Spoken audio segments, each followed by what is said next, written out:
الحمدللہ آپ حضرات کے علم میں ہے کہ ملتان کے لیے وزیر اعظم تشریف لائے اور انہوں نے کچھ بڑے اہم پروجیکٹس کا اعلان کیا۔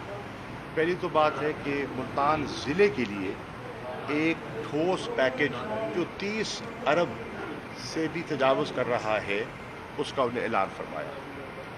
اس کے علاوہ جو انہوں نے میگا پروجیکٹس جو کیے ہیں میں ان کا جتنا بھی شکریہ ادا کروں کم ہے۔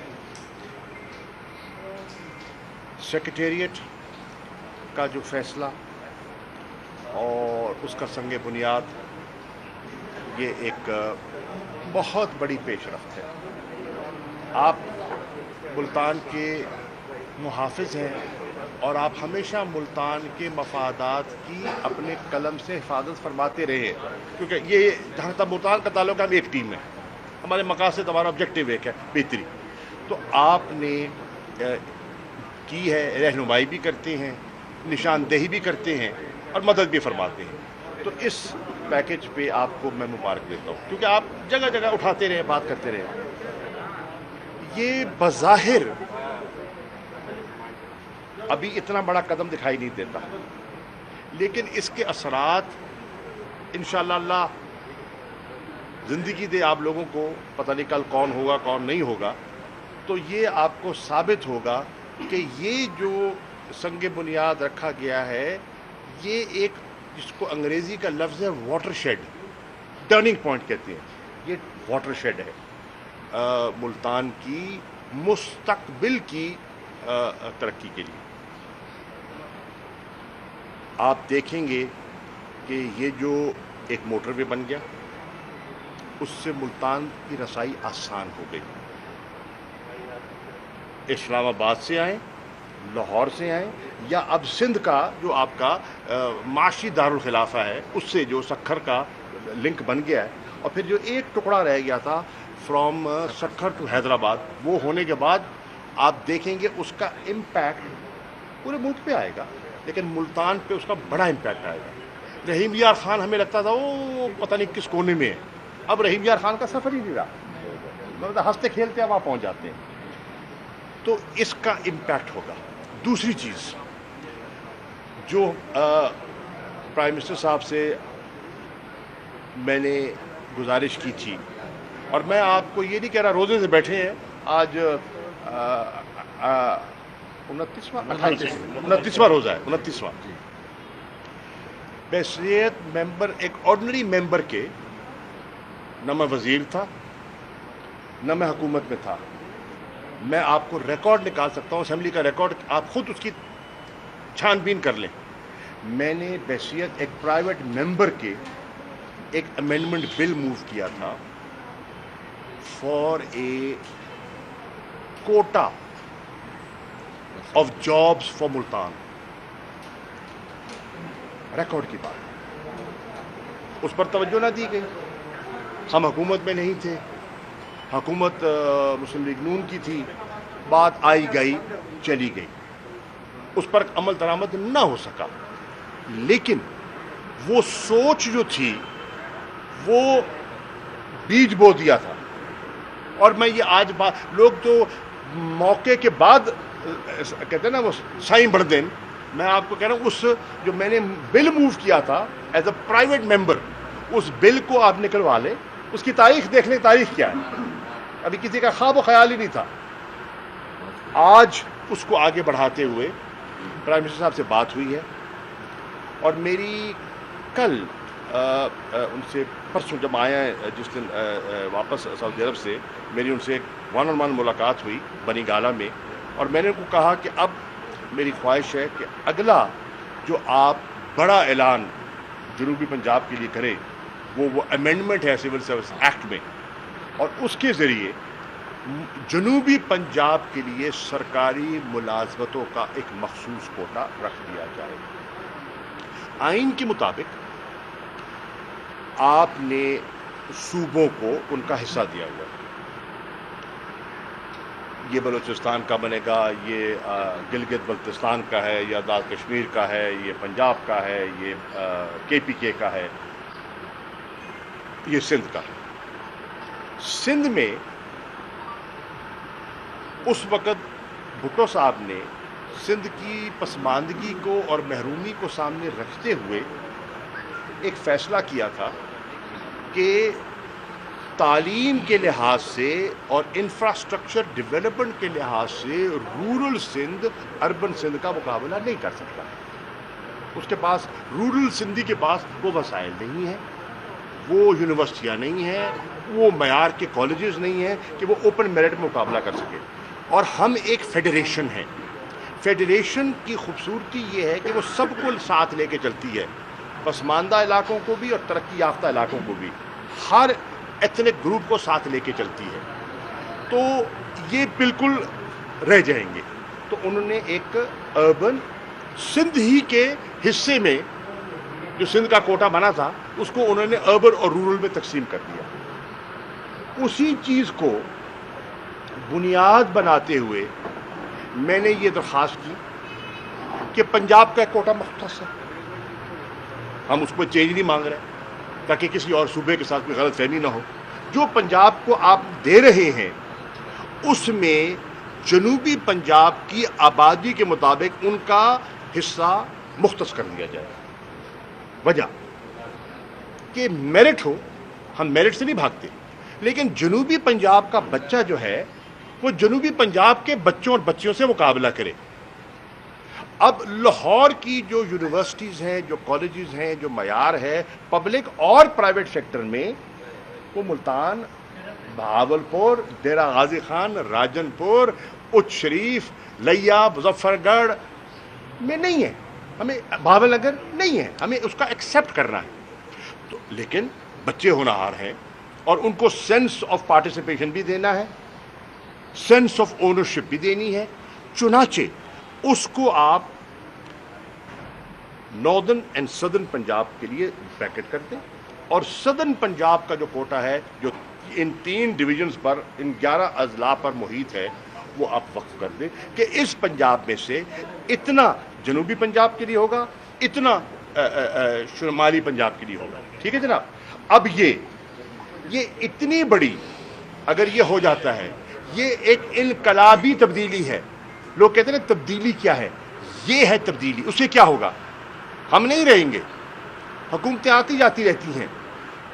جنوب یار چھوڑو اس بات, سنیں, جنوبی پنجاب کے بچوں کے لیے ہمیشہ کے لیے روزگار کا ایک راستہ کھل گیا, ہمیشہ کے لیے. ایک نمبر 2, جو ہم کہہ رہے ہیں کہ سیکریٹریٹ اور یہ فیصلہ ہو گیا ہے اور جو ہمارے منشور کا سطح, میں یہ دعوے سے کہہ رہا ہوں, تحریک انصاف رہے نہ رہے, ہم الیکشن جیتے نہ جیتے, میری آج یہ بات نوٹ کر لیں, ہم زندہ نہ رہیں. آج دیکھیں ہم ایک کہاں بیٹھے ہیں, مسجد میں کہہ رہا ہوں, روزے سے کہہ رہا ہوں, کوئی گورنمنٹ آ جائے, مسلم لیگ کی آ جائے, پیپل پارٹی کی آ جائے, میں کہتا ہوں کوئی تیسری آ جائے, اس کو اب رول بیک کوئی نہیں کر سکتا. جنوبی پنجاب نے اب آگے بڑھنا ہی بڑھنا ہے, اور ہم نے صوبے کی منزل کی طرف جانا ہی جانا ہے, جانا ہی جانا ہے. دیر ہو سکتی ہے, اب اندھیر نہیں رہا, اب اندھیر کی گنجائش نہیں رہی, دیر ہو سکتی ہے, کوئی بات نہیں. جہاں 73 سال انتظار کر لیا, 74 کر لیا ہے, وہاں کچھ اور کر لیں گے, لیکن اب یہ ریورسبل نہیں ہے, یہ ارریورسبل سٹیپ ہو گیا ہے بھائی جان, ارریورسبل سٹیپ. اور اس کا امپیکٹ جو ہوگا نا, ہم نہیں ہوں گے تو آپ لکھیں گے کہ تبدیلی آئی تھی, یہ ہے تبدیلی. اس کے بعد انشاءاللہ یہاں ایک جو تیسری چیز ڈیولپمنٹ, فیصلہ کیا ہے کہ اس سال کا جو مالی سال آ رہا ہے, جنوبی پنجاب کا سالانہ ترقیاتی پروگرام علیحدہ ہوگا, شمالی پنجاب کا علیحدہ ہوگا. یعنی کہ 2 ADPs کی کاپیز ہوں گی. یہ وزیر خزانہ نے آپ کے سامنے خود یہاں وہ کہہ کے گئے ہیں, پرائم منسٹر صاحب, چیف منسٹر صاحب کمٹ کر گئے, روزگار صاحب. اب اس کا کیا مطلب ہوا, اس کا مطلب یہ ہوا کہ جنوبی پنجاب کے جو پروجیکٹس ہیں اس کے لیے اماؤنٹ رکھی جائے گی, علیحدہ چھپے گی. اب کیا ہوتا ہے, کئی دفعہ ایک پروجیکٹ شروع ہوتا تھا اور پروجیکٹ شروع ہونے کے بعد اسٹے آرڈر آ گیا, ٹھیکیدار بھاگ گیا, قیمتیں چڑھ گئیں, کوئی اور چیزیں ہوتی, مشکلات آ جاتی ہیں.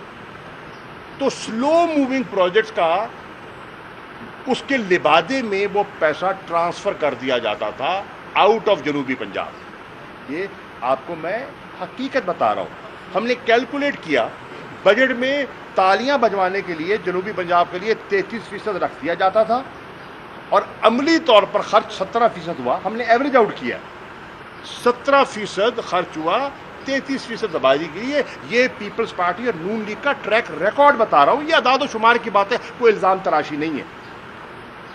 اب اس علیحدہ اے ڈی پی کے ساتھ فرض کریں ایک پروجیکٹ آتا ہے, آئیں گے پروجیکٹ, اس میں رکاوٹ آ جائے گی, ٹھیکیدار بھاگ گیا, ریٹس تبدیل ہو گئے, اسٹے آرڈر آ گیا, جو پیسہ رکھا ہوا بجٹ میں استعمال نہیں ہوا, اس میں اب فیصلہ ہو گیا ہے کہ وہ جو پیسہ ری اپروپریٹ ہوگا اور کسی متبادل منصوبے پہ لگے گا وہ جنوبی پنجاب کے منصوبے میں لگے گا, آؤٹ آف جنوبی پنجاب نہیں جائے گا.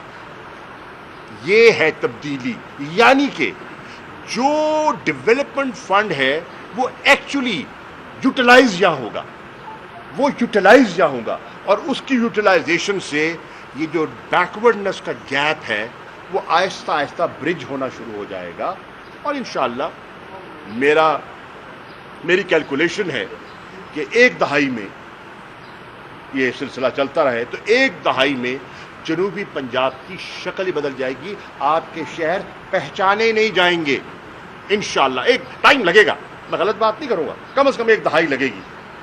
اللہ کرے کون زندہ ہوتا ہے کب کون نہیں ہوتا, لیکن انشاءاللہ ملتان کے شہر, ملتان نہیں جنوبی پنجاب کے شہروں کی شکل میں آپ کو نمایاں نظر آئے گا. یہ ہے تبدیلی. اب یہ ہے میری جان سوچ کے بیج, یہ ہے تبدیلی کا کیٹلسٹ, تبدیلی کا کیٹلسٹ.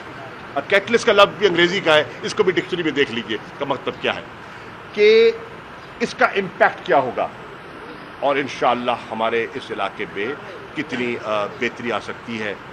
دعا کریں کہ اللہ تعالیٰ اس میں برکت عطا فرما دے.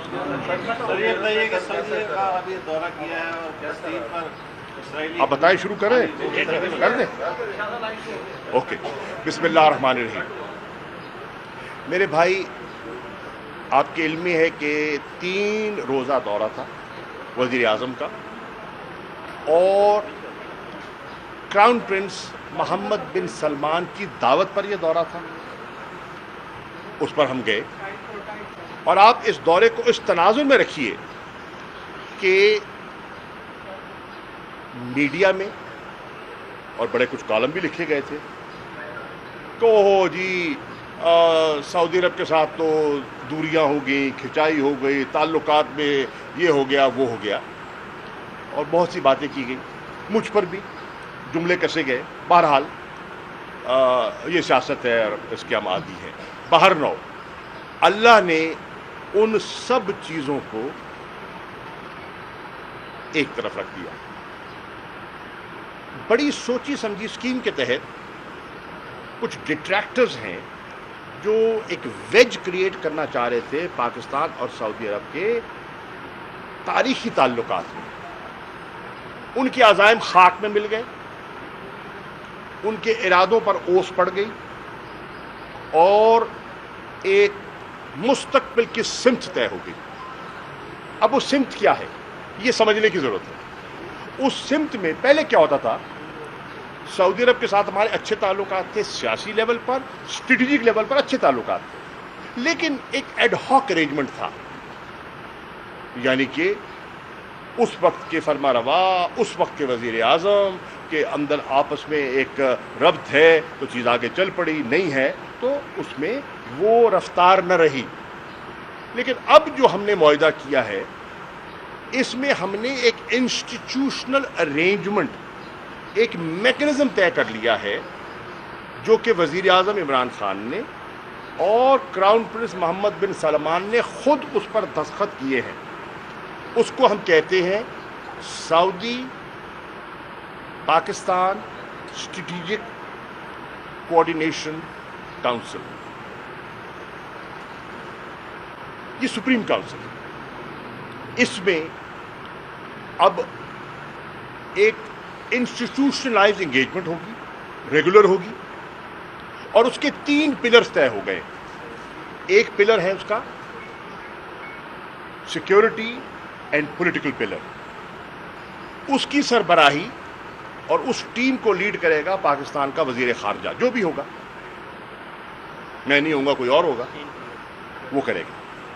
دوسرا پلر ہے اس کا اکنامک آؤٹ ریچ. اس کو لیڈ کرے گا پاکستان کا وزیر خزانہ, جو بھی ہوگا. اس میں انویسٹمنٹس آ جائیں گی, بائیلیٹرل ٹریڈ آ جائے گی, اور چیزیں آ جائیں گی. تیسرا پلر اس کا ہوگا کلچرل اینڈ کمیونیکیشن انفارمیشن کا ایک کوآپریشن, اور اس کی سربراہی کرے گا جو بھی ہمارا minister for information and culture ہوگا. یہ 3 پلر طے ہو گئے, اور اس کے تحت یہ اب معاملات آگے چلیں گے. جو ہم نے گفتگو کی, اس کے گفتگو کے 3 پہلو تھے. کیونکہ آپ نے بڑی توجہ سے سن رہے ہیں تو میں اسی طرح آپ کو بتانا چاہ رہا ہوں. جب ہم گئے, ایک میٹنگ ہوئی جس کو ہم کہتے ہیں ڈیلیگیشن لیول ٹاکس, جس میں وزیر اعظم تھے, کراؤن پرنس تھے, اور ان کے اہم وزراء تھے سعودی عرب کے, اور ہماری طرف سے ہمارے جو وزراء تھے, جو وزیر اعظم کے ہمراہ تھے اور آرمی چیف تھے, وہ اس میں موجود تھے. اس نشست کے بعد ایک اور نشست ہوئی جو تھی 1&1, جس میں وزیر اعظم تھے اور محمد بن سلمان تھے. اس کے بعد ایک جس کو کہتے ہیں نا اسمال گروپ میٹنگ ہوئی, جس میں ہماری میٹنگ بھی تھی اور ڈنر بھی تھا. اس میں ہم 3 لوگ تھے ہماری طرف سے, اور 3 لوگ تھے سعودی عرب کی طرف سے. سعودی عرب کی طرف سے کراؤن پرنس محمد بن سلمان تھے, ان کے وزیر دفاع تھے, اور ان کے وزیر انٹیریئر داخلہ وہ تھے. ہماری طرف سے وزیر اعظم عمران خان تھے, آرمی چیف جنرل باجوہ تھے, اور میں تھا. اور وہ ہماری اسمال گروپ میٹنگ ہوئی, اور اس میں ہم نے کھل کر باتیں کی.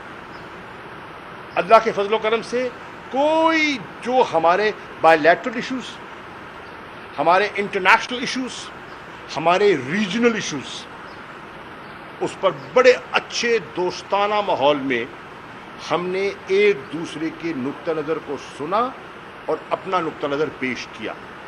ان کی جو ڈیولپمنٹس تھیں انہوں نے ہم سے شیئر کی, ہماری جو ڈیولپمنٹس, جو ہماری سوچ تھی, ہم نے ان کی خدمت میں پیش کی. اب اس میٹنگ کے بعد طے ہوا کہ میں اور وزیر خارجہ ایک اور نشست کریں, اور پھر رات کے 12:15 بجے میری ان کے وزیر خارجہ پرنس فیصل بن فرحان ال سعود سے نشست ہوئی, جو تقریباً رات کے 1:30 بجے تک چلی. اور اس نشست کے بعد ہم نے اپنے جو ہم نے تبادلہ خیال کیا, ان کو بڑے سالوں کے بعد ایک جوائنٹ کمیونیکے کی شکل دینے کے لیے گفتگو کا آغاز ہوا, اور اس پر ہمارا اتفاق ہوا, اور تقریباً سحری کے وقت کے قریب وہ ہمارا آپس میں معاہدہ طے ہو گیا. وہ چلی سحری تک. اور اس میں ایک اور چیز جو طے ہوئی وہ بھی آپ کو عرض کر دوں, اس میں بھی 3 چیزیں میں آپ سے شیئر کر لوں. نمبر 1 کہ عید کے بعد انشاءاللہ سینئر آفیشلز کا, سعودی سینئر آفیشلز کا ایک ڈیلیگیشن پاکستان آئے گا, اور وہ ڈیلیگیشن ہمارے سینئر لیول کے آفیشلز سے دفتر خارجہ میں ملاقات کرے گا, اور جو گفتگو ہوئی اس کو آگے بڑھائے گا. نمبر 1. اس گفتگو کو بنیاد بناتے ہوئے ان کے وزیر خارجہ پاکستان تشریف لائیں گے. 2 گھنٹوں کے لیے نہیں, میں نے ان سے کہا ہے کم از کم 2 دن کے لیے آئیں تاکہ تسلی سے ہم چیزوں کو آگے بڑھائیں. اور انشاءاللہ انہوں نے اس پہ اپنی آمادگی کا اظہار کیا ہے اور وہ تشریف لائیں گے. اور اس آمد پر ہم نے حد و خال طے کرنے ہوں گے. وہ جو ہمارا انسٹیٹیوشنل ارینجمنٹ طے ہوا جس کا میں نے پہلے ذکر کیا ہے, اس کی بنیاد پر کراؤن پرنس محمد بن سلمان دوبارہ پاکستان آئیں گے. ایک دوسرا بنیادی چیز طے ہوئی کہ ہم نے اپنی اس ریلیشن شپ کو ایک نئی سمت دینی ہے ٹورڈز اکنامک کوآپریشن. کشمیر کے مسئلے پہ اور مسئلے پہ سعودی عرب وغیرہ ہمارا ساتھ دیتے رہے, تاریخی طور پہ دیتے رہے, لیکن ہم نے اکنامک ہمارا فٹ پرنٹ ابھی بھی محدود ہے اور ہم نے اس کو ایک نئی ڈائریکشن دینی ہے اور اس کا ہم نے اصولی موقف ایک طے کر لیا. اس پر جو خوشخبری ہے عوام کے لیے وہ یہ ہے کہ کراؤن پرنس محمد بن سلمان نے سعودی عرب کی ترقی کے لیے ایک پلان بنایا ہے جس کو وہ کہتے ہیں ویژن 2030. 2030 یعنی کہ آج 2021 ہے نا, 2030. اس ویژن کے تحت انہوں نے جو انویسٹمنٹس کرنی ہے ان انویسٹمنٹس میں ان کو بے پناہ نئی مین فورس درکار ہوگی, لیبر فورس درکار ہوگی ان ملینز. اس پہ انہوں نے طے کیا ہے کہ وہ جو ہمیں فورس درکار ہوگی اس کے لیے ایک مخصوص کوٹا پاکستانیوں کے لیے وقف کیا جائے گا. اور انشاءاللہ اس کے ذریعے میرا دل کہہ رہا ہے کہ انشاءاللہ لاکھوں پاکستانیوں کے لیے روزگار کے نئے مواقع پیدا ہوں گے سعودی عرب میں.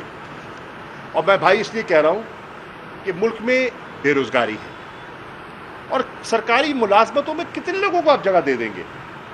100 کو, 1000 کو, 50 کو, کتنوں کو؟ یہ تو لاکھوں کی ضرورت ہے بھائی. یہ اس کے لیے ہمیں کوئی بڑے پلان کی ضرورت ہے اور اس پلان کی طرف یہ بہت بڑا ایک قدم ہے. ہاؤسنگ سیکٹر میں, کنسٹرکشن سیکٹر میں جو پیش رفت آپ پلان کر رہے ہیں اس کا ایک اور جز ہے, لیکن یہ میں آپ کو فارن پالیسی ریلیٹڈ کر رہا ہوں. اسی طرح کویت کے ساتھ ہمارا بہت عرصے سے مسئلہ پھنسا ہوا تھا ویزوں کا. اللہ کے فضل و کرم سے وہ بھی طے ہو گیا. کویت کے وزیر خارجہ سے میری نشست ہوئی, طے ہو گیا. اور اب انہوں نے کہا ہے کہ سب کچھ طے ہو گیا ہے, آپ کے وزیر داخلہ آئیں, کویت آئیں اور آ کے معاہدے پہ سائن کر دیں اور وہ ویزوں کا ایشو بھی ریزالو ہو جائے گا. اور کویت کے میں جو پاکستانی تھے, جو فیملیز تھیں جو عرصہ دراز سے مشکلات میں تھے, ان کا مسئلہ حل ہو گیا. اسی طرح ایران میں آپ حیران ہوں گے کہ 12 سال سے پاکستانی کنو کی ایکسپورٹ پر پابندی لگی ہوئی تھی. 12 سال سے, اس میں 5 سال نون کے بھی آ گئے, 5 سال بی پی کے بھی آ گئے. 12 سال سے اللہ کے فضل و کرم سے اس پابندی کو ہٹانے میں مجھے کامیابی ہوئی اور اب ایران میں پاکستان کا کنو جا سکے گا. انہوں نے قطعاً ہٹا دی.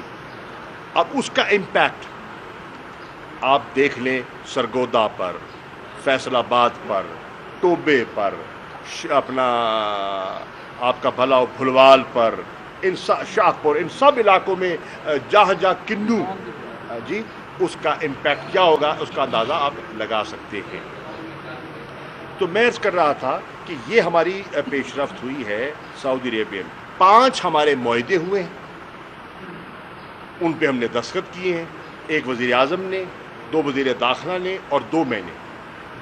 ان کو 5 میں سے ایک جو قابل ذکر ہے اس پر ذکر کرتا ہوں جس پہ میں نے دستخط کیے, وہ ہے کہ سعودی عرب نے $500 ملین مزید پاکستان کو دینے کا فیصلہ کیا ہے. کن مدوں میں؟ ہائیڈرو پاور پروجیکٹس, تاکہ جو ہمارا بجلی کا امبیلنس ہو گیا تھا پچھلے ان 2 دوروں میں, اور ہم نے انحصار شروع کر دیا تھا تھرمل پر جو مہنگی بجلی ہے جس کا بوجھ لوگوں پہ پڑا ہے اور پڑ رہا ہے, اس سے نجات حاصل کرنے کے لیے ہم پن بجلی اور رینیوبل بجلی کی طرف جائیں, یعنی کہ سولر, ونڈ اینڈ ہائیڈرو. تاکہ ہمارا جو امبیلنس جو ہو گیا ہے وہ درست ہو اور بجلی پاکستان میں بتدریج سستی ہو، اور اس کا امپیکٹ جو ہماری معیشت پہ ہوگا اس کا اندازہ آپ پڑھے لکھے لوگ ہیں لگا سکتے ہیں۔ انفراسٹرکچر ڈیولپمنٹ ہوگی، آپ کے جو واٹر ریسورسز پروجیکٹس ہیں ان میں انویسٹمنٹ ہوگی، تو یہ ایک اور چیز طے ہوئی ہے۔ یہ تو ہو گیا جس کو کہتے ہیں نا ایک official segment of the visit. اس کا ایک دوسرا سیگمنٹ تھا جو کہ میں سمجھتا ہوں ریلیجس تھا، اور اس میں ہم جتنا شکریہ ادا کریں ان کا کم ہے، کہ ماہ رمضان کے مہینے میں 27ویں کی شب روضہ رسول پر حاضری اور آپ کے حجرہ شریف میں داخلے کی اجازت، یہ ہم جیسے گناہ گاروں کو نصیب ہو گئی، جس کا میں جتنا شکر کروں اس قابل نہیں ہے جو حضور کی نظر ہو گئی، اور ان کی اجازت بغیر کوئی داخل قدم نہیں رکھ سکتا۔ آپ کوئی ہو جائے، بڑے سے بڑے کیوں نہ ہو جائے، کروڑوں مسلمانوں گزرے ہیں، کروڑوں شہنشاہ گزرے ہیں، کروڑوں پریزیڈنٹس اور وزیر اعظم ہو گزرے ہیں، لاکھوں ہو گئے ہیں، لیکن داخلے کی اجازت جب تک حضور کی منشا نہ ہو کوئی نہیں دے سکتا۔ وہ ان کی قبولیت تھی کہ ہم گناہ گاروں پر ان کی نظر پڑ گئی اور وہاں حاضری مل گئی ایک، اور وہاں الحمدللہ پاکستان کے لیے دعاؤں کا موقع ملا۔ پاکستان کو مشکلات سے نکالنے کے لیے اللہ کے حبیب سے درخواست کی، اللہ قبول فرمائے، وہ قبول فرمائے۔ اس کے ساتھ اگلے روز 27ویں روزے پر خانہ کعبہ کے دروازے کھلے، اور خانہ کعبہ میں اندر داخلے کی اجازت ملی۔ آپ ذرا ریسرچ کر لیں کہ کتنی مرتبہ پہلے 27 رمضان کو خانہ کعبہ کا دروازہ کھلا ہے، ذرا چیک کر لیں، آپ کو پتہ چل جائے گا۔ وہاں بھی اللہ تعالیٰ نے نوافل کا موقع عطا فرمایا، اور ہم ان کے شکر گزار ہیں۔ اللہ کی رحمت، سعودی حکام اور میں ذاتی طور پر عمران خان کا بھی شکریہ ادا کرنا چاہتا ہوں کہ ان کے وفد میں نہ ہوتے تو موقع نہ ملتا۔ اس موجودگی سے ہم جیسے گناہ گاروں کو بھی موقع مل گیا اور وہ حاضری ہوگی۔ وہاں بھی اللہ کے فضل و کرم سے ملک و ملت کے لیے جو کر سکتے تھے دعا وہ کرنے کی کوشش کی۔ اگلی چیز، اسی روز عمرے کے بعد ہماری اہم میٹنگ ہوئی ہے، اور یہ آپ کی نظر میں کرنا چاہتا ہوں سیکرٹری جنرل OIC سے۔ سیکرٹری جنرل OIC سے دو باتیں کی عمران خان نے۔ نمبر ایک، مسجد الاقصی کا قبلہ اول کا 27 کی رات کا واقعہ ہو چکا تھا، میڈیا میں رپورٹ ہو چکا تھا، ہمیں اس پر بے پناہ تشویش، درد، کرب تھا ہے۔ تو عمران خان صاحب نے امت مسلمہ کی جذبات کی عکاسی کرتے ہوئے مطالبہ کیا کہ ہمیں اس پلیٹ فارم پر امہ کو یکجا کرنے کی ضرورت ہے۔ اکیلے ہم آواز اٹھائیں گے، اٹھا سکتے ہیں، اس پہ کوئی بندش نہیں ہے، لیکن اس آواز کو وہ وزن نہیں ملے گا جب تک ہم یہ 57 کے 57 ممالک مل کے آواز اٹھائیں گے تو آپ کی آواز کو نوٹس کیا جائے گا۔ اکیلا پاکستان، اکیلا سعودی عرب، اکیلا ترکی، اکیلا ایران، اکیلا ملیشیا، اکیلا انڈونیشیا کچھ نہیں کر سکتا۔ جب مل کے کریں گے تو وزن آئے گا۔ چنانچہ اس پر غور کیا جائے۔ اور دوسری چیز جو ہم نے وہاں اٹھائی وہ تھی ناموس رسالت اور حضور کی شان میں جو گستاخانہ خاکے اور گستاخی کی جو ایک مغرب کی ایک مغرب ساری نہیں، مغرب کا ایک محدود ایکسٹریمسٹ طبقہ ہر جگہ ہوتا ہے، وہ ایکسٹریمسٹ طبقہ جو ہمارے جذبات کو مجروح کرتا ہے اپنی حرکتوں سے، اس پر اسلامو فوبیا کے خلاف کمبیٹ کرنے کے لیے ایک مشترکہ محاذ اس کے لیے وزیر اعظم کو موقع ملا ان سے بات کرنے کا. دوسری نشست ہماری ہوئی سیکرٹری جنرل مسلم انٹرنیشنل مسلم لیگ کا جو ان کی آرگنائزیشن ہے, این جی او ہے, اور ان سے ہم نے کہا کہ یورپ میں اس وقت 65 ملین مسلمان بستے ہیں. 65 ملین مسلمان یورپ میں رہتے ہیں, فرانس میں, برطانیہ میں, آپ کا بھلا ہو اٹلی میں, مختلف ممالک میں. ان کو بھی متحرک کیا جائے. وہ ریسرچ کرتی ہے, یہ جو آرگنائزیشن ہے ریسرچ کرتی ہے, انالیسس کرتی ہے, گائیڈنس دیتی ہے, انٹلیکچوئلز ہیں, دانشور ہیں, علماء ہیں اس میں, تو وہ ان کی رہنمائی کرے تاکہ ان ممالک کے اندر جو لوگ رہ رہے ہیں, مثلا ہم پاکستان میں بات کرتے ہیں, لیکن جو اٹلی کے اندر بیٹھا ہے مسلمان, جو فرانس کے اندر بیٹھا ہے مسلمان, اور ان کی شہریت بھی ہے, جب وہ بھی ہمارے ساتھ ہم کلام ہو جائیں گے تو ہماری بات وزن بڑھ جائے گا. ہم یہاں جلوس نکالتے رہیں, ایک دوسرے کو مارتے پیٹتے رہیں, اس سے حاصل کچھ نہیں ہوگا. اپنی املاک جلاتے رہیں, ایک دوسرے پہ ہم کافر کے فتوے لگاتے رہیں, اس سے حاصل کچھ نہیں ہوگا جو مقصد ہم حاصل کرنا چاہتے ہیں. تو ہمیں ایک بڑی دانش مندی سے ایک حکمت عملی مرتب کرنی ہوگی, اور اس میں یورپین مسلمز کو اور امہ کو ایک جوائنٹ ایفرٹ کرنا ہوگا. اس پہ تبادلہ خیال ہوا, اور اس کے لیے ہم نے ایک لاہ عمل مرتب کیا ہے. میں آپ کو یہ بھی عرض کرتا چلوں, میرے ذمہ داری لگائی گئی وزیر اعظم نے, اور میں اب آپ کے سامنے شیئر کرنا چاہتا ہوں. میں ایران گیا اور ایران کے وزیر خارجہ سے اس موضوع پر میری مفصل گفتگو ہوئی, اور ان میں ایران کے صدر سے بھی, اور انہوں نے ہمارے موقف کی تائید کی. میں ترکی گیا اور ترکی کے وزیر خارجہ سے اور ان کے صدر اردوغان کی سوچ اور ہماری سوچ میں عین مطابقت پائی گئی. میں نے واپسی پہ آ کر انڈونیشیا, جو اس وقت سب سے آبادی کے لحاظ سے دنیا کا سب سے بڑا مسلم آبادی کا ملک ہے, ان کی وزیر خارجہ خاتون ہیں, ان سے میری بات ہوئی, اس بہن میری سے, اور انہوں نے کہا کہ بالکل ہم آپ کی اس سوچ سے متفق ہیں. اور پھر میری سعودی عرب میں سعودی وزیر خارجہ سے بات ہوئی کہ اس کو اب آگے لے کے کیسے چلنا ہے. ہم اس کا ایک پلان اور ایک حکمت عملی مرتب کر رہے ہیں. یہاں آنے سے پہلے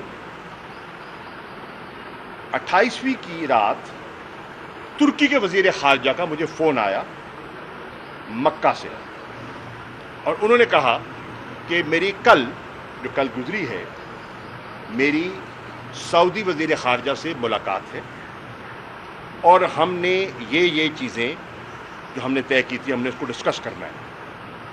انہوں نے 2 پرپوزل رکھے الاقصی کے حالات کو سامنے رکھتے ہوئے کہ ہم وہاں میں یہ پرپوز کروں گا. کیا؟ ایک کہ ہنگامی ایک منسٹریل اجلاس بلایا جائے OIC کا الاقصی کے ایشو پر, اور وہاں جو اسرائیلی سیکیورٹی فورسز نے ظلم اور جو ان کی بربریت آپ دیکھ رہے ہیں, اس پہ امہ کو یکجا کرنے کے لیے ایک آواز اٹھانے کے لیے ایک. اور دوسرا انہوں نے کہا کہ اقوام متحدہ کے جنرل اسمبلی کا ایک ہنگامی اجلاس بلایا جائے, اور اس پر ہم یہ موو کرنا چاہ رہے ہیں, تو آپ کی کیا رائے ہے؟ میں نے کہا, اور وزیر اعظم سے میں نے مشورہ کیا, اور وزیر اعظم کی اجازت سے اور دیگر دوستوں کی اجازت سے میں نے کہا go ahead, Pakistan and the people of Pakistan and the government of Pakistan is with you. اور ان دونوں جو آپ نے جو اقدامات جس کی آپ نے تجویز رکھی ہے, پاکستان آپ کا ساتھ دے گا, اور پاکستان بالکل علم اٹھا کے آپ میدان میں آپ کے ساتھ کھڑا ہوگا. یہ ہمارے عقیدے کی بات ہے, یہ انسانی حقوق کی بات ہے, یہ انٹرنیشنل لا کی بات ہے, یہ ایک اپارتھائڈ رجیم کو چیلنج کرنے کی بات ہے, اور وہ ہم کرنے کے لیے تیار ہیں. تو یہ بھی سچویشن ہے. انشاءاللہ اس چیز کو آگے بڑھاتے ہوئے ہم نے آگے بھی بڑھنا ہے, اور میں سمجھتا ہوں کہ میں نے پوری میٹنگ کا خلاصہ آپ کی خدمت میں پیش کر دیا.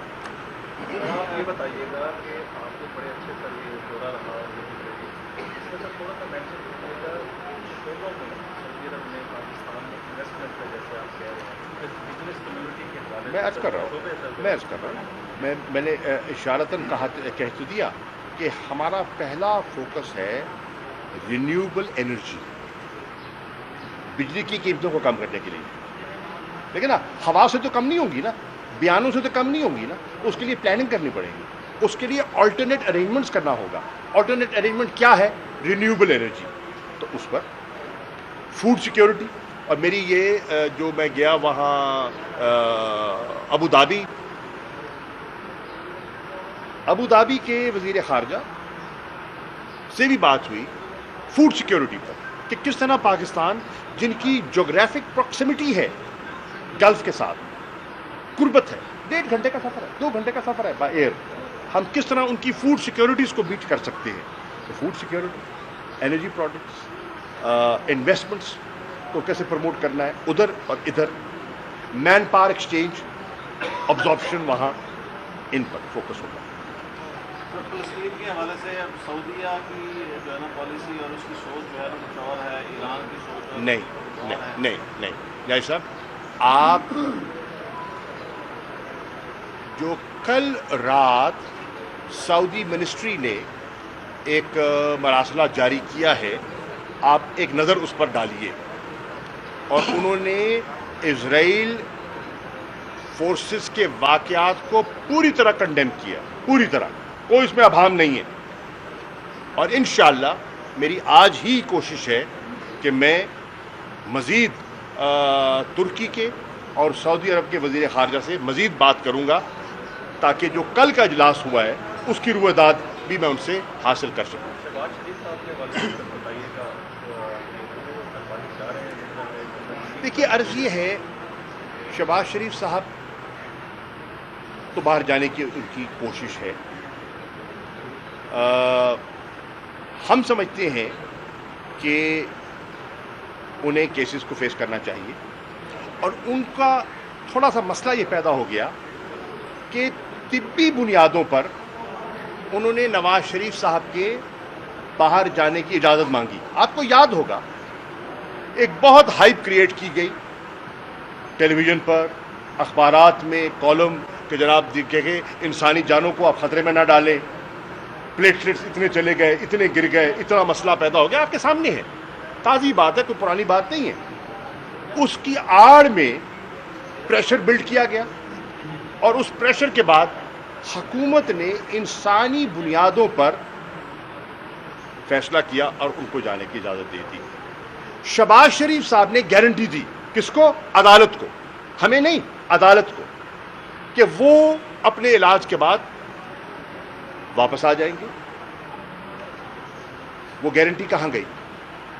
ہوا بھی اڑ گئی. اللہ نے ان کو صحت دے دی, اور اللہ ان کو صحت یاب کرے. ہم کسی کی تکلیف میں, ہمیں کسی کو خوشی نہیں ہونی چاہیے, کل کو ہمارے ساتھ بھی ہو سکتی ہے, ٹھیک ہے. لیکن وہ سب ایکٹیویٹی کر رہے ہیں, بیان بازی کر رہے ہیں, جلسوں کو خطاب کر رہے ہیں, پی ڈی ایم کے اجلاسوں میں وہ انٹرسٹ لے رہے ہیں. تو پاکستان میں بیٹھ کے بھی ہو سکتا ہے نا, وہ اپنے کیسز کو بھی فیس کر سکتے تھے. شہباز شریف صاحب جواب دہ ہیں قوم کو, عدالت کو, کہ کہاں گئی ان کی گارنٹی, کہاں ہے وہ بیان حلفیہ. اور عدالت اس کا نوٹس لے. ہم سمجھتے ہیں اس کا نوٹس لینا چاہیے کہ وہ جو ان کا وعدہ تھا وہ ایفا ہوا, نہ ہوا, اور نہ ہوا تو کیوں نہ ہوا. اب جواز بنایا جا رہا ہے ان کی طبیعت کی ناسازی کا. اللہ ان کو بھی صحت دے. مجھے احساس ہے کہ وہ ایک مرض میں مبتلا رہے ہیں. سوال یہ ہے, کیا پاکستان میں لاکھوں کی تعداد میں اور ایسے پیشنٹس نہیں ہیں جو اسی مرض میں مبتلا ہوں اور زیر علاج ہوں؟ اللہ کے فضل چلتے پھرتے ہیں, مطلب ہے ان کی آپ نے دیکھا ان کے بیان سنے کل بھی وہ اسلام آباد میں پھر رہے تھے برائی کر رہے ہیں کوئی خدا نہ خواستہ کوئی ایسی سیریس حالت نہیں ہے کہ جو مطلب بستر پر ہوں اللہ نہ کرے تو ایسی ایمرجنسی نہیں ہے تو اگر ایسی ایمرجنسی نہیں ہے تو کس بنیاد پر وہ پچھلی گارنٹی کا جواب بھی نہیں دیتے اور واپسی کا کوئی پکا بھی نہیں پتا کہ یہ بھی چلے جائیں اور پھر کیا ہوگا پھر یہی میڈیا اور پھر آپ لوگ ہم پہ انگلیاں اٹھائیں گے او ہو یہ تو کوئی مک مکا ہو گیا مک مکا کا تو الزام فوراً لگ جاتا ہے کہ جی ایک نواز شریف صاحب بھی کسی مک مکا کے تحت بھاگ گئے اور یہ ایک نیا مک مکا طے ہو گیا اور یہ بھی بلد چلے گئے ہم قوم کو یہ بتانا چاہتے ہیں کہ ہماری حکومت تحریک انصاف کسی مک مکا کے لیے تیار نہیں ہے پر یہ ذمہ داری صرف ہماری ہے کیا اور اداروں نے بھی اس پہ اپنا کردار ادا کرنا ہے کیا عدلیہ کو بھی اپنی ذمہ داریاں سنبھالنی ہے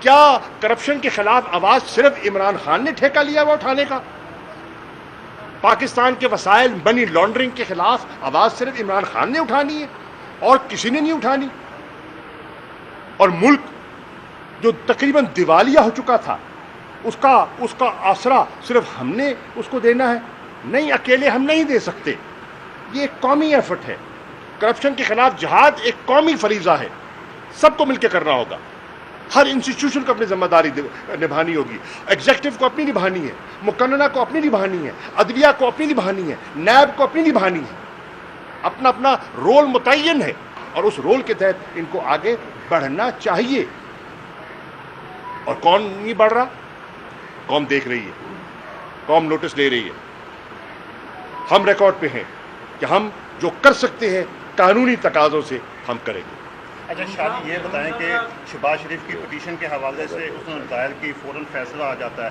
لیکن ایک عرصہ دراز سے بڑی عدالت میں پی 217 کا فیصلہ پڑا ہے جی اس میں بھائی رکاوٹ کیا شہباز شریف پٹیشن دائر کرتے ہیں باہر جانے کے لیے عدالت فوراً فیصلہ دے دیتی ہے جبکہ ایک بڑی عدالت میں عرصہ دراز سے پی 217 کا فیصلہ پڑا ہے اس میں رکاوٹ کس چیز کی ہے وہ فیصلہ کیوں نہیں آ یہ جواب میں نہیں دے سکتا عدالت دے سکتی ہے یہ سوال عدالت سے کیجئے سپریم کورٹ میں جائیے سوال کیجئے میں نہیں دے سکتا مہنگائی کے حوالے سے یونین کی جانب سے پاکستان پر جو گزشتہ دنوں میں احتجاج ہوا اس حوالے سے پابندیوں کی پرپوز کیا گیا آپ کا کیا موقف ہے فورن آفس نے کیا کیا اس حوالے سے کہ ان کو کس طرح سے انگیج کیا جا رہا ہے ہم نے پہلی بات تو ہے جو ریزولوشن آیا ہے وہ ریکمنڈیٹری نیچر کا ہے بائنڈنگ نہیں ہے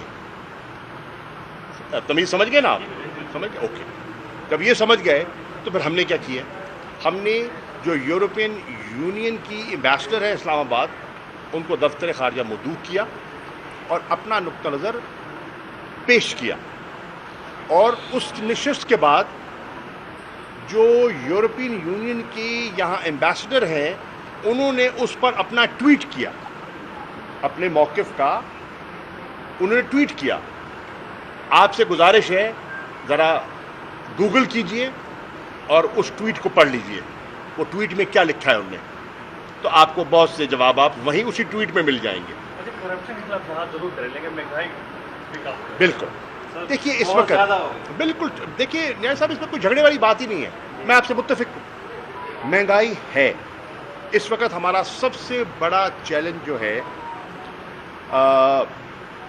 داخلہ جو محاذ پر مہنگائی ہے اور اس سے نبرد آزما ہونے کے لیے ہم ہر قدم اٹھانے کے لیے تیار ہیں اٹھا رہے ہیں رمضان کے لیے ایک تاریخی پیکیج دیا گیا مافیاز کو کنٹرول کرنے کے لیے ریگولیشن کرنے کی کوشش کی گئی احتساب کے عمل کو آگے بڑھانے کی کوشش کی گئی جنہوں نے اس ملک میں آٹا چینی اور چیزوں کو تیل ان کی جو جی ہاں پولٹری جو انہوں نے ناجائز منافع کمانے کی کوشش کی ان کو ریگولیٹ کرنے کے لیے پہلی مرتبہ انکوائریاں کی گئیں کمیشن بٹھائے گئے ان کی رپورٹس پبلک کی گئی اور اس پر آگے بڑھ رہے ہیں اور کل بھی جو وزیر اعظم سوال جواب کر رہے تھے انہوں نے کہا کہ میں نے کبھی کسی کے ساتھ ناجائز نہیں کیا کبھی امتیازی سلوک نہیں برتوں گا کسی کو انتقام کا نشانہ نہیں بناؤں گا لیکن جو ذمہ دار ہے اس کو چھوڑوں گا بھی نہیں ایک حدیث آپ نے سر آج پھر سنائی کہ باہر ملک میں سر نوکریاں ملیں گی لوگوں کے لیے بڑی اچھی خوشخبری لیکن سر عمران خان صاحب کا تو یہ وعدہ تھا کہ پاکستان میں لوگ آئے تو حاصل کرنے یار یہ ضرور ہے آپ نے اس پہلو کو دیکھنا ہے تو ضرور دیکھیں. پاکستان میں نوکریاں کیسے ملیں گی؟ پاکستان میں نوکریاں ملیں گی جب پاکستان میں انویسٹمنٹ ہوگی, جب پاکستان میں اکنامک گروتھ ہوگی, تب نوکری ملے گی نا. اب گروتھ کے لیے وزیر اعظم نے کہا ہے کہ میں نے فائنانس منسٹر کو, جو نئے فائنانس منسٹر آئے ہیں شوکت ترین صاحب, ان کو ایک ذمہ داری دی ہے کہ آپ نے 2 ایریاز پہ فوکس کرنا ہے, economic growth and poverty alleviation, اور جاب کریشن. تو اس کے لیے ہاؤسنگ سیکٹر ہے, آئی ٹی سیکٹر ہے, ایگریکلچر سیکٹر ہے, ان کے لیے ایک خاص منصوبہ بندی کی جا رہی ہے تاکہ امپلائمنٹ جنریٹ ہو ملک کے اندر اور ملک کے باہر بھی جو ہو سکے وہ کیا جائے. ایک 2 pronged اسٹریٹجی ہے جو بنائی جا رہی ہے. آخری بات, قاری عبدالغفار صاحب, میں ایک بار اس مسجد کا جو افتتاح جب بابری مسجد شہید ہوئی, آپ کے والد گرامی رحمۃ اللہ علیہ نے کیا, اور ڈاکٹر صدیق قادری صاحب ان کو ساتھ لے کر. مجھے یہ جان کر مجھے نہیں پتا تھا, شکریہ. مجھے خوشی ہے کہ آج میں اس مسجد میں بیٹھا ہوں جس کا سنگ بنیاد میرے والد نے اور ان کے والد نے مل کے رکھا تھا. آج ہم وہاں بیٹھے. قاضی صاحب کی آپ کے والد گرامی قاضی صاحب اور ڈاکٹر صدیق قادری اس کے گواہ ہیں. یہ رکھا تاریخی بات ہے. دیکھیں لوگ چلے گئے, ان میں سے بہت سے چلے گئے, اور لیکن یادیں رہ جاتی ہیں. انشاءاللہ ان کی یاد ہمیشہ ہمارے دل میں رہے گی. بہت نفیس انسان, محبت کرنے والے, عقیدہ, خوش عقیدہ, اور دین اور دنیا کی خدمت کی ان نے. اور میں ذاتی طور پر ان کا شکریہ ادا کرنا چاہوں گا بحیثیت خادم شیخ الاسلام کے آستانے کے, کہ عرس کی محافل میں آپ کی کرت, آپ کی نعت کا دنیا انتظار کرتی تھی. قصیدہ بردہ شریف دنیا انتظار کرتی تھی اور آپ اپنا حصہ ملاتے تھے. اللہ تعالیٰ ان کو جنت الفردوس میں جگہ دے, اور اللہ تعالیٰ آپ کو اپنے والد کے ان روایات کو برقرار رکھنے کا حوصلہ ہمت دے. صدارتی ایوارڈ کے لیے بالکل آپ, میں انشاءاللہ جس معیار کے بکاری تھے میں بالکل دیانتداری سے ان کے لیے کوشش کروں گا. مجھے ان کا پورا ایک سی وی اور سارا ان کا جو ریکارڈ ہے, جو ان کی نیشنل اور انٹرنیشنل جو جہاں جہاں ان کی وہ پرفارمنس ہے, وہ اس کی نشاندہی آپ کیجئے. آپ کے پاس ریکارڈ موجود ہوگا, آپ مجھے بنا کے دیجئے. میں پورا کیس وزیر اعظم اور صدر پاکستان کی خدمت میں پیش کروں گا. تھینک یو جناب.